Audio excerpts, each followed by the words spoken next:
Hello, everyone. It's Friday night. I hope you're doing good. I was tired out today, let me tell you. Just pooped, I guess. But I did take a little nap, but I hope everybody's doing good. I've been thinking about everybody. I know I haven't been on here much. Feels like, anyways, that I haven't been on here much. I wanted to come on and talk about Sebastian Rogers tonight and just share some of my thoughts.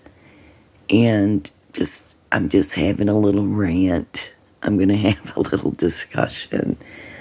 I hope that you'll bear with me because I am, I guess you could say, a little pissed off. I am mad at some things going on. And I just want to talk about it for a few minutes, check in with you guys, see if everybody's doing okay. I will not be staying on here long, but I wanted to say hi. I love all you guys.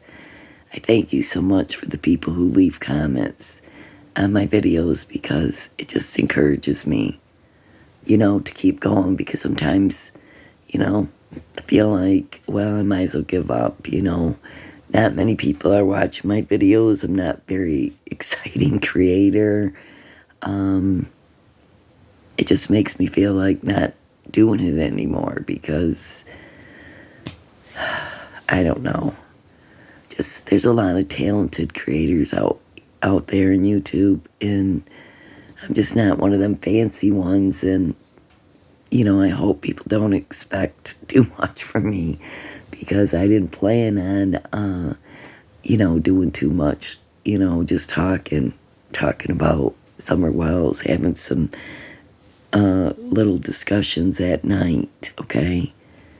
I'm really upset about Sebastian. I'm going to talk about that in a minute. Let's just go through this little news update, just in case, just a couple minutes, and we'll talk about it. The FBI, TBI, and a spread of Middle Tennessee agencies are back on the ground today searching for Sebastian Rogers. The 15-year-old was reported missing on February 26, and there have been no signs of him ever since. Peyton Kennedy, live at the command post now near Long Hollow Pike in Hendersonville with what crews have been focused on today. And Nicole, when Sebastian was first reported missing, we saw extensive official search parties here on the ground, but with no sign of him. That scaled back on March 4th. Now on April 4th, we are back here once again for an on-the-ground official search party. So here's a look at those efforts from this morning. You really couldn't drive far along Long Hollow Pike without seeing a search party working through the fields and properties along the road, or without seeing a sign with information about Sebastian and the number to call if you have details on him or his whereabouts. Again, that number is 1-800-TBI-FIND. Now, the command post is behind Long Hollow Church. It's not far from where Sebastian's mother and stepfather live and where the teenager was reportedly last seen. Officials say that they are not ruling anything out in this investigation. And this was originally announced as a 2-day search, but as to whether or not it will roll into a 3rd day will depend on what they discover today, if anything. We'll be keeping you posted all afternoon live here in Hendersonville. For now, Peyton Kennedy, News 2. And News 2 will be in Sumner County all day following the search for Sebastian. You can also see our previous coverage online at WKRN.com. Okay. Just in case, this is Sebastian Rogers. Trying to seal, I heard. He's trying to, he's going? Sorry. He's missing from Hendersonville, Tennessee. Good. And so, if you know anything about Sebastian, I ask that you call 1-800-TBI-FIND or the Henderson Police Department, Sheriff's Department. This is getting pretty serious here. Sorry, I'm just going to turn this down a little bit. Okay.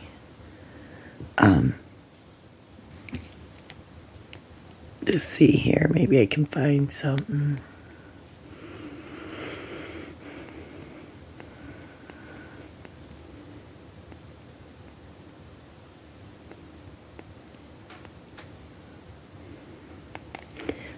Just for the background. I'm just turning on a video for the background. It don't matter. I just want to talk to you guys a little bit. I turned it down so you don't have to hear it. But, so, you know, I was really upset when I heard about, you know, Sebastian being abused by a boy that Chris and Katie let at the house. And, you know, I didn't think that YouTubers had to go run with it and put it in their title. I don't really understand that. It was like they were so excited just to put that out, that information out. I don't think it's good information at all. And, you know, I think that Sebastian had a lot of emotional problems after what happened. And, you know, so, you know, he had bathroom issues and he had a lot of emotional stuff going on.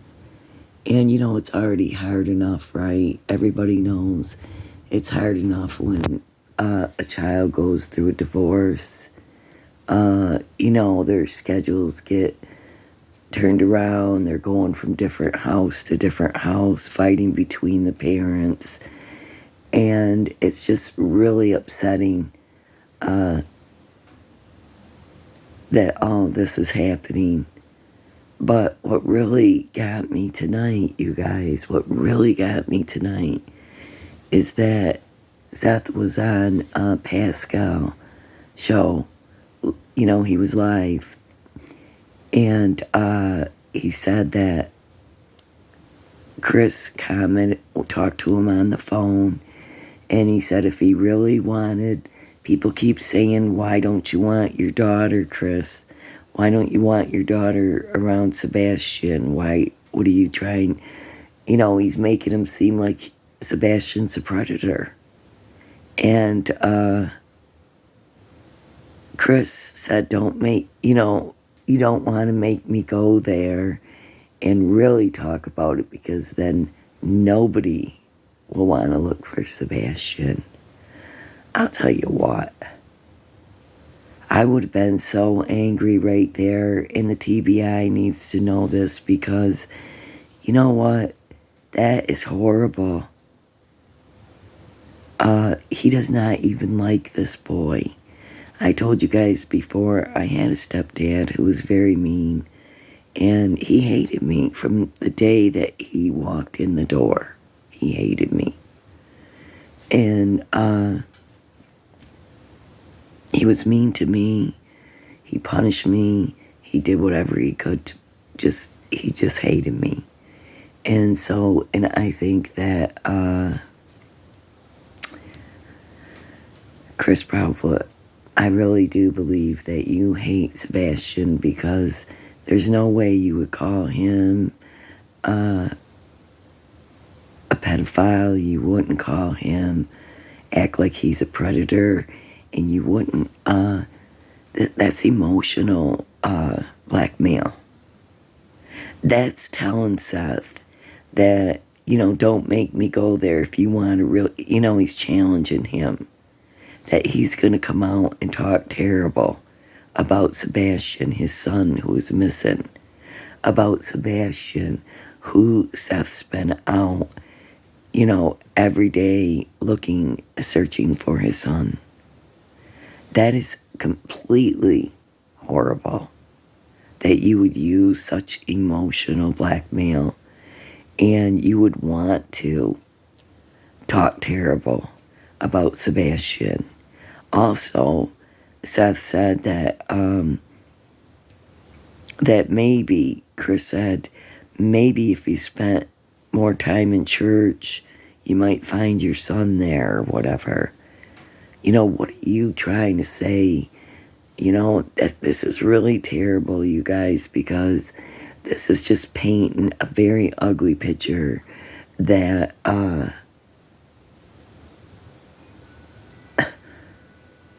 he didn't like his stepson. He didn't even like him.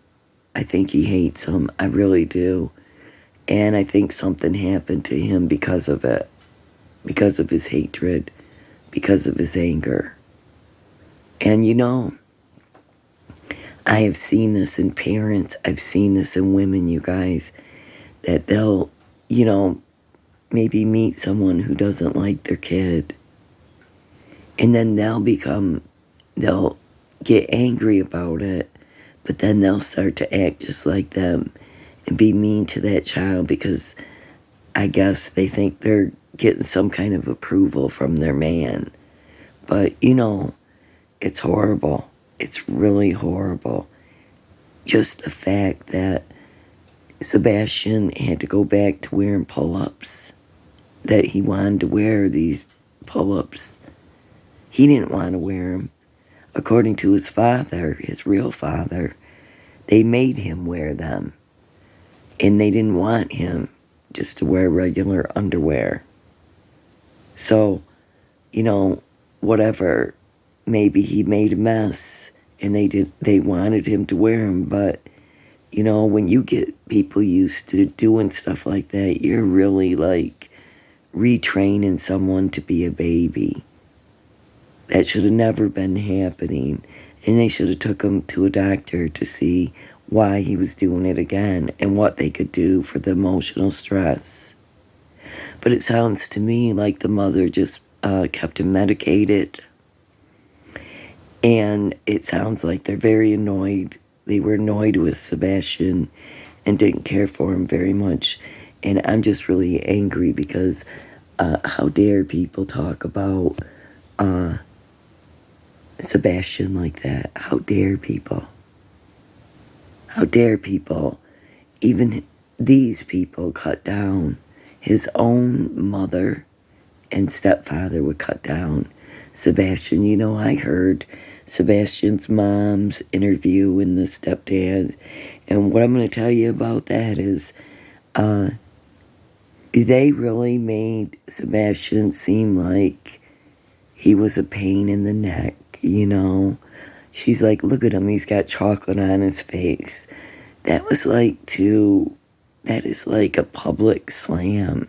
Like, I could never talk about my child in negative ways, especially if they're missing.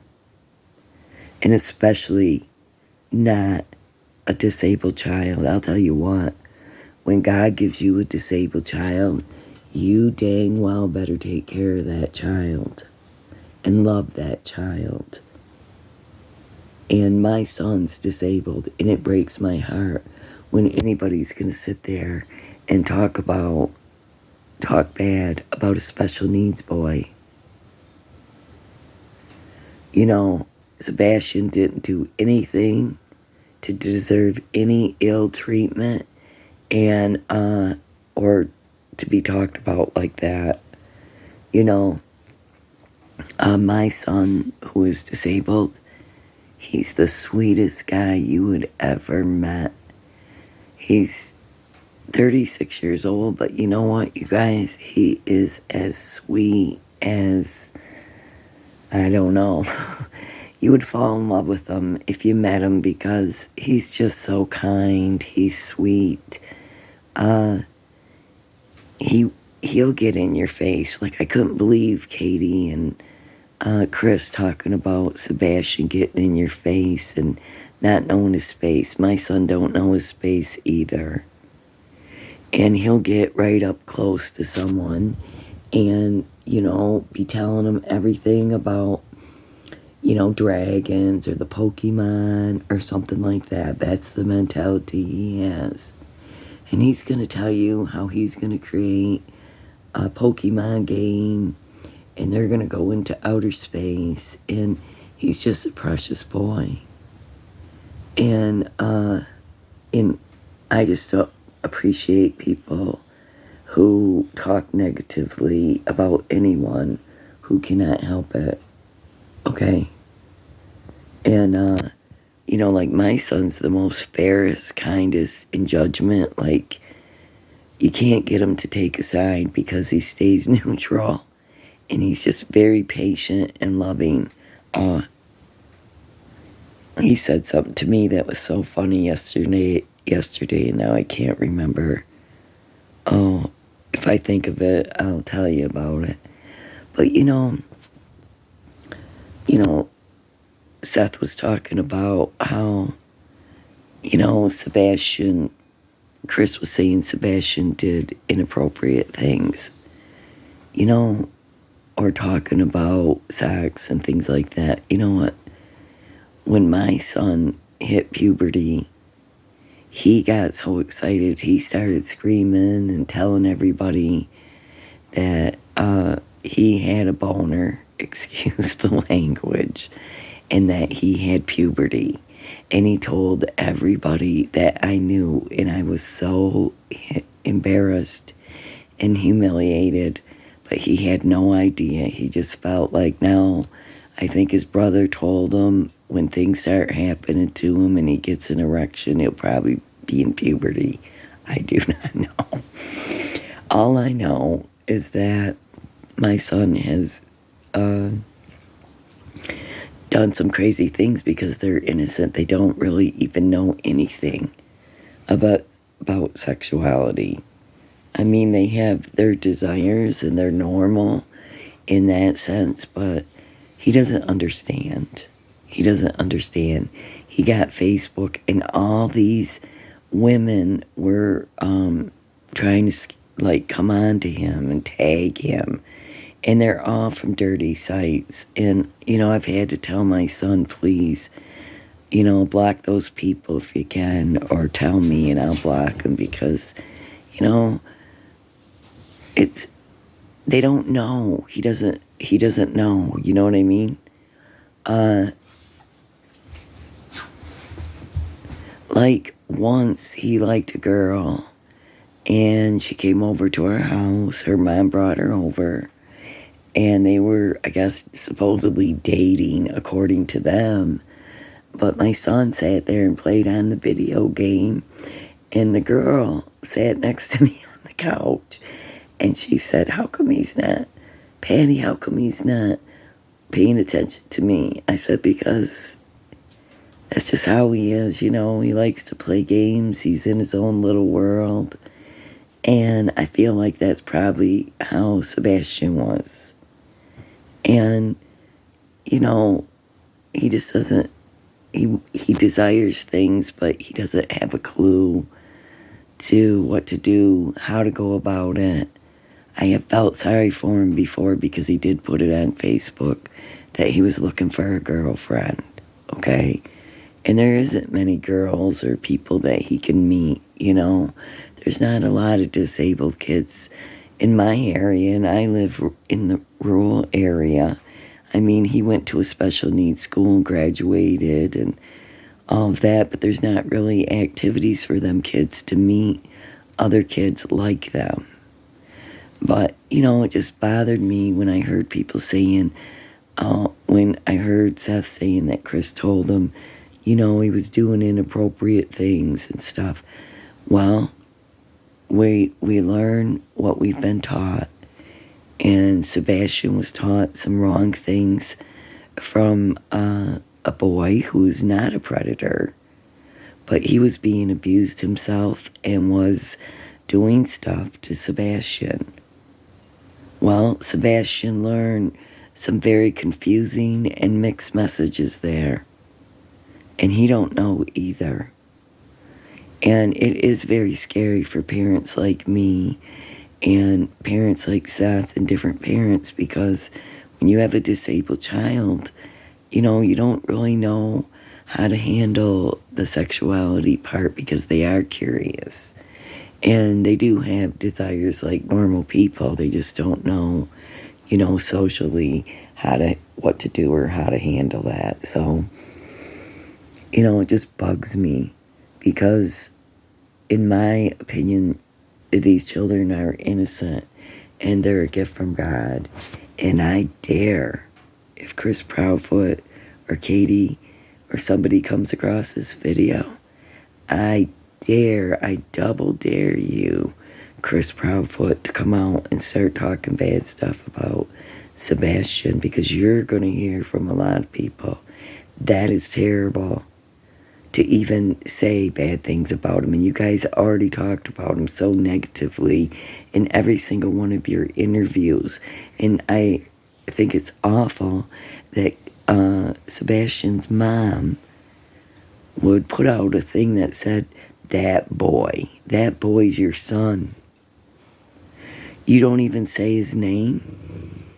You don't go looking for him. You leave town. You don't go searching. You don't go do anything. You just, you're running. As far as I'm concerned, you're running. You went out of town. You don't even care. You're not going to go to this vigil. You're not going to represent your son in a respectful manner. If somebody was talking crap about me or said anything bad about me and it wasn't true, I'll tell you what, I'll be out to defend myself. I would defend myself, and I'll be out before the news, and I'd be standing in my own integrity, and I would not let people talk to me bad, and I'd be looking for my son. And the public wants to know, and I want to know what happened to Sebastian. You can't have a boy leave with no scent from any dog picking up a scent. You can't have Sebastian leaving with no shoes, no coat, no nothing. But some lady did bring up, she said, I don't remember whose show it was. I think it was Dolly Vision. If you haven't subscribed to that channel, please do. I love Dolly. I think he's a funny guy. And I love listening to his call-in show. But anyways, somebody said, does BJ's, where they got the Colossal popcorn from, does BJ's sell clothes and shoes? And I think they do. I think they're like a Sam's Club or something like that.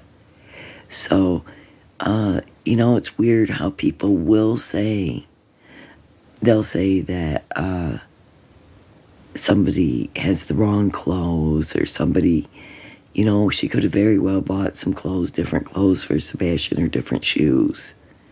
Maybe the whole thing's a lie. Maybe it is. I think something happened after Texas Roadhouse. Just when they got home, I have no idea what it was. For some reason, I keep feeling like they locked him out, because there's something to do with those doors. I feel like it's a possibility that Sebastian could have been locked in the garage. He couldn't get out. Something could have happened. Tempers could have flared. I do not know. But I do know that I think it's really rotten when you have a missing child and you got all these people who care and are concerned about him and love him now. They do not think it's okay that all this crap is said and goes on, So, no. I don't know about you, but I just don't appreciate it. And I was very angry when I heard that. How dare these people just say, whatever. They had people on horses searching for Sebastian. They've had cadaver dogs. They've drained ponds. They've had drones. I do think that they really, this is just my opinion, but I really think they need to search the campground. I really think they need to search the campground. There's a lot of areas that Sebastian could have fell into. Something could have happened to him outside, but I really doubt it. Now, Katie and Chris, they blocked themselves in the corner. Because, they're cornered. Because they said that the door was locked. and nothing was wrong with the window. So, and then they're trying to say that he went out the front door and locked the door behind him. With no shoes, no coat, no phone, none of his stuff, his favorite stuff. There is no way that you're going to ever convince me that Sebastian just ran away. He might have been running from them, and they caught up to him. But here's why I don't think any of those kind of things really happen. I feel like that Katie took Sebastian, or Chris came up there, but I feel like they met up somewhere and Sebastian went for a ride. I don't know where, but I really don't think Katie would hide Sebastian out. I mean, she might, but I really, they're going to be in some serious trouble if they did anything like that. And it seems like you would have enough common sense to know that's not a good idea. You're going to get caught. And I'm going to tell people, and I'm going to tell Chris and Katie, that people, eventually, they get caught. Nobody gets away with crimes. They might get away with it for a year. They might get away with it for a month. They might get away with it for 10 years. But I will guarantee you that it's going to come around and it will be uncovered. I really didn't think they'd ever find Susan Morphew. I was losing hope completely. And then Susan Morphew's remains were found. And I'm still waiting to hear about that case.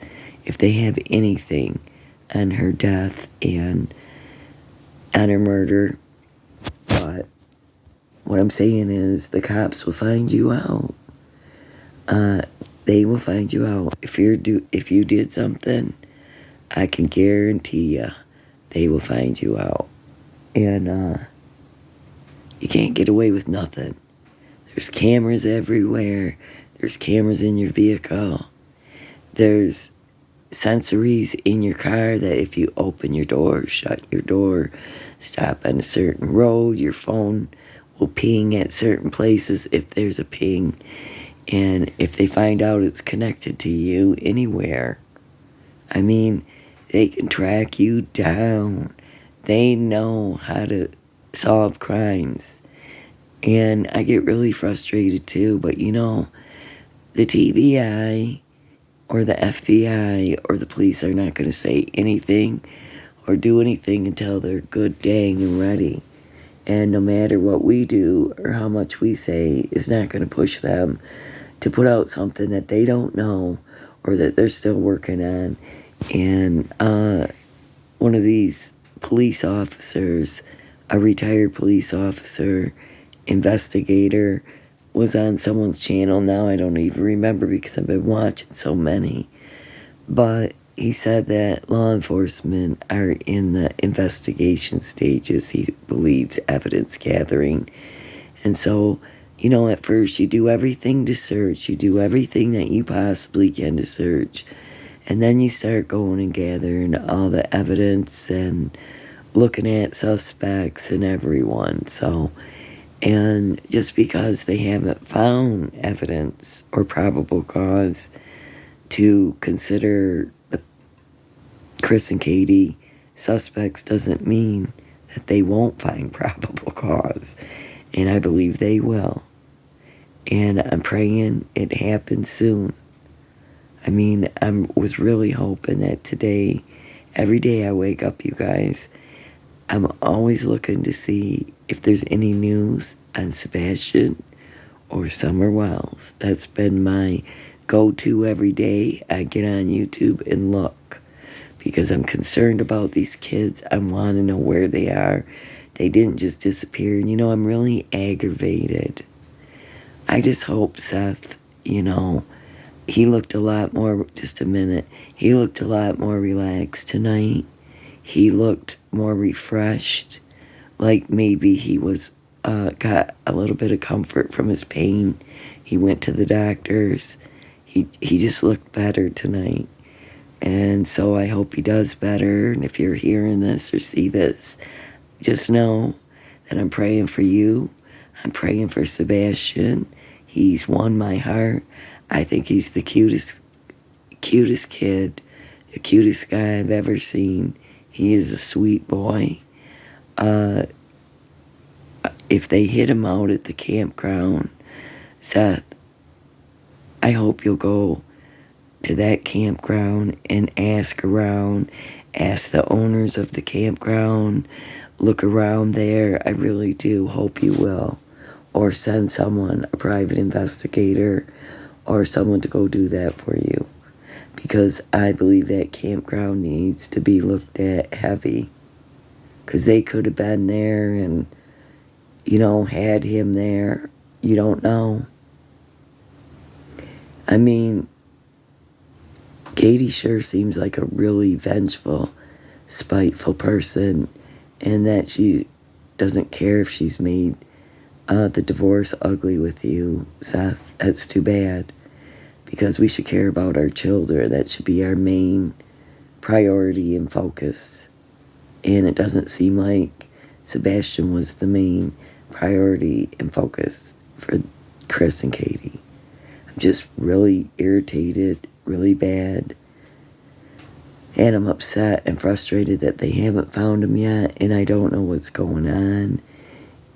But it's way too suspicious, and I think pretty much everyone has figured out that this story don't, add up. He didn't just walk away. Something happened to Sebastian, and we want to know where he is, and where'd he go, where'd you put him, where's he hiding, whatever you're doing, okay? Now, I just want to talk about FindSummerWells because I'm frustrated. And it's so aggravating, you guys, to see Candace. I follow a Facebook group, and I've been seeing these posts with Candace. They take pictures of her comments, and she says things like, I would never leave my house. If my child's missing, I'd be out there, and blah, blah, blah, and how can people be like this? And what the heck are you talking about, Candace Wells? Candace Bly? What are you talking about? You did not go looking for your daughter. Maybe the first day or two, but you weren't out searching. You didn't even want to, come out and talk on the news. You only came out like for one or two things. And you've been hiding a long time, Candace. And your daughter's gone under suspicious circumstances. And she didn't just get abducted off your property. I'm sorry. And you're having a good time, acting like whatever, life goes on, right? Well, I don't know. Your daughter's missing. She's missing, Candace. Your little baby girl is missing. Summer Moon Utah Wells is missing out of Rogersville, Tennessee. If you have any information, please call 1-800-TBI-FIND. But I'm just so aggravated with those two parents. I could just scream, and I'm so frustrated over a case. I just cannot believe it's been almost 3 years, and they have found nothing. And I have prayed and prayed and cried and did videos and talked for hours and hours about FindSummerWells because I care about her. I mean, I love the little girl now. And I'm standing up for her and taking up for her because she really don't have anybody except for people out here, strangers. There's so many people that love FindSummerWells. I mean, thousands upon thousands from different countries even. They know of her case now because of YouTubers. And they love her. Just like I love her. You guys love her. And the same with Sebastian Wells now. People get invested and people care.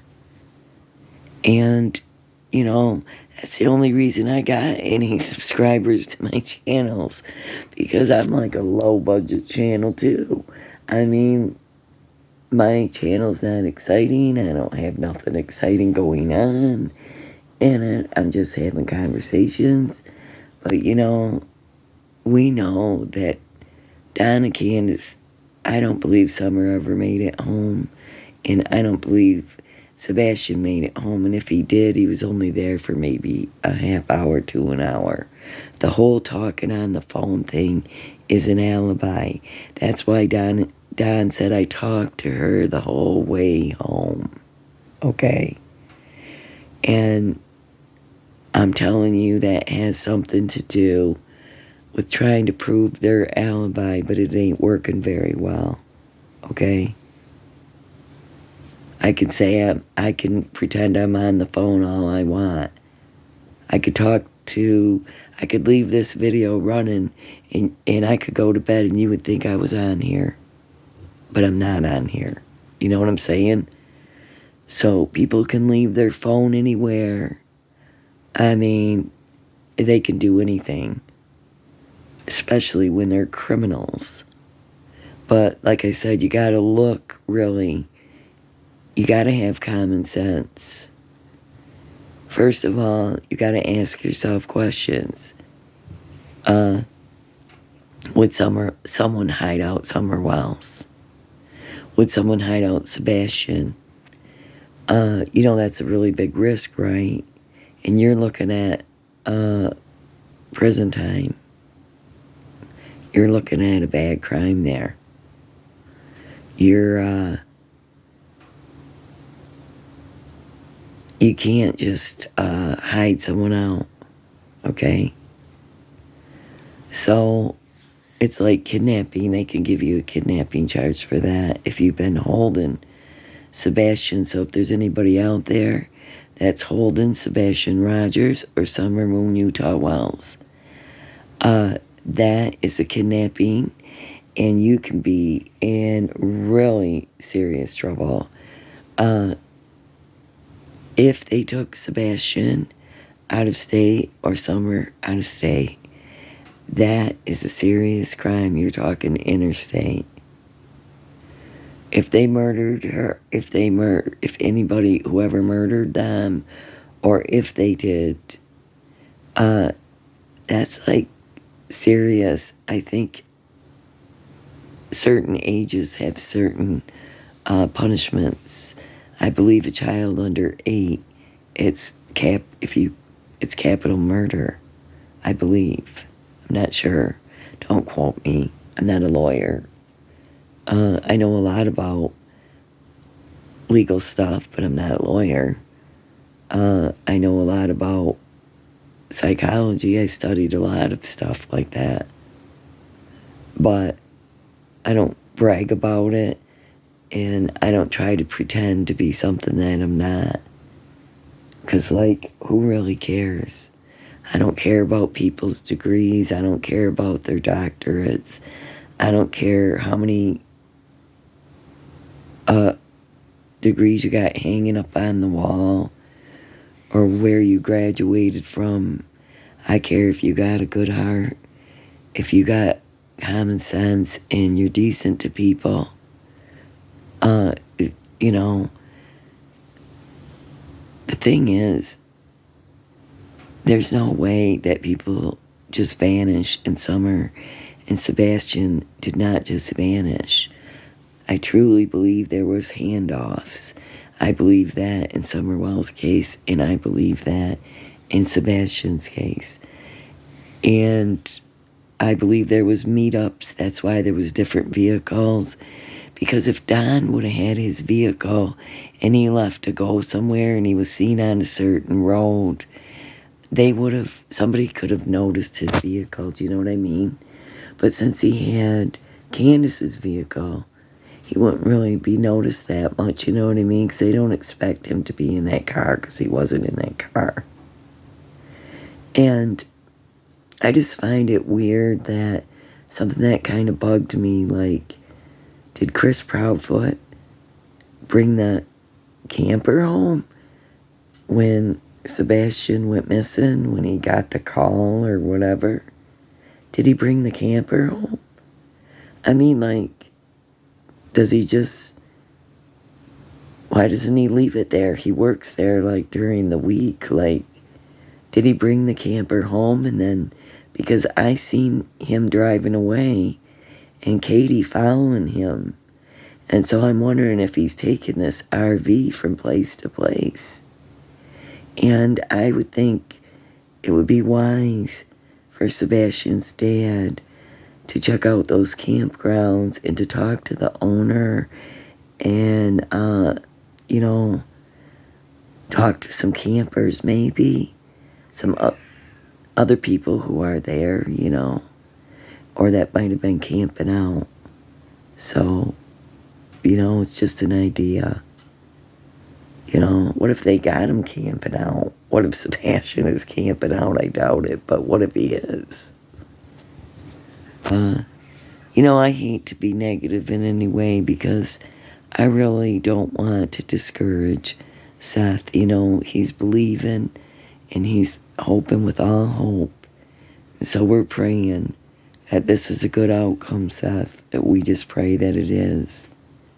I mean, I don't want anything bad to have happened to Summer or to Sebastian. I want to see him found. It really doesn't give me much hope for Summer because she's been gone almost 3 years. No sign of life, no nothing. I sure hope that TBI's got something that they're holding back and that one day we're going to hear about it. Because this is crazy, you know. I'm trying to trust these law enforcement agencies, but they don't seem very, I don't know, thorough.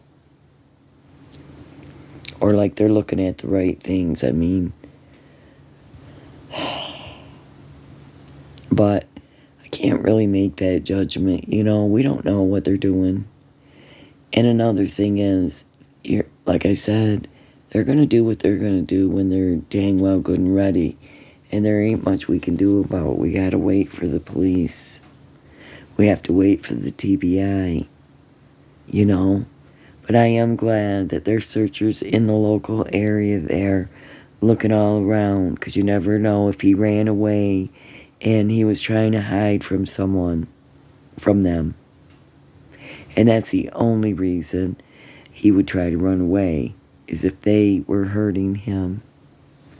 And I feel so bad for Sebastian. I'm so sorry he was being treated like crap. And all these parents, I'm sorry. Chris and Katie, you should be ashamed of yourself of the abuse we've heard. And the way you've treated him and talked about him. So nasty. I would never talk about my handicapped son in negative ways. He is the sweetest thing, and God has blessed me with him, and I wouldn't trade him for anything in the world. So how dare you, Chris Proudfoot, talk like that? You know? And like Seth said, there's a special place, you know, for people like that. And I hope for justice for Summer and for Sebastian. I hope you're having fun this Friday night. I'm not having any fun because, you know, it's pretty dang cold in here. Not in here, but in my state, in Michigan. It's cold all the time, and I'm sick of the winter. But it's supposed to warm up maybe tomorrow. Today, in the next few days, I pray. I mean, I don't get no vitamin D here. I don't get no sunshine in this state.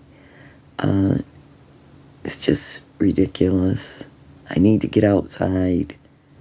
It's not good for me to be inside a lot, but I am because I'm too dang cold to be out there. I am a crybaby. I do not like to be outside very much, so unless it's nice, then I want to be out all the time. In my garden, in my yard, then I love it. So, and I love to go fishing. So, on the boat, it's fun, and I can't wait. Pretty soon, you guys, it won't be much longer. But I hope everybody has a great weekend. I hope you guys have fun. If it's anybody's birthday out there, happy birthday to you this month. I love all my subscribers and viewers. I thank you all for being here. And if you have any new info, please let me know in the comments section. Please hit the like and subscribe because it helps to bring people to my channel. I really appreciate all of you very much. And peace. Take it easy. God bless you. Good night. Praying for you. And praying for Seth and Sebastian and praying for Summer. Love you guys. Bye.